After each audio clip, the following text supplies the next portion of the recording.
Aşkım,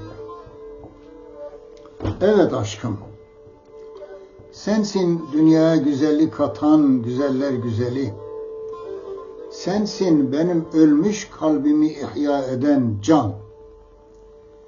Sensin artık çirkinlikleri görmekten bıkan, nurunu yavaş yavaş kaybeden gözümün nuru. Sensin kulaklarıma gelen en güzel ses, sensin bana nefes veren atmosferim, sensin damarlarımdaki al ve ak yuvarlarla donatılan kan. Sensin dakikada 80 defa bedenime can veren kalp.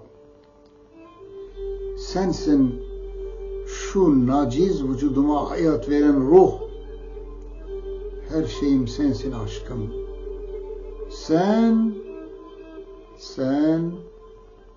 yine sen.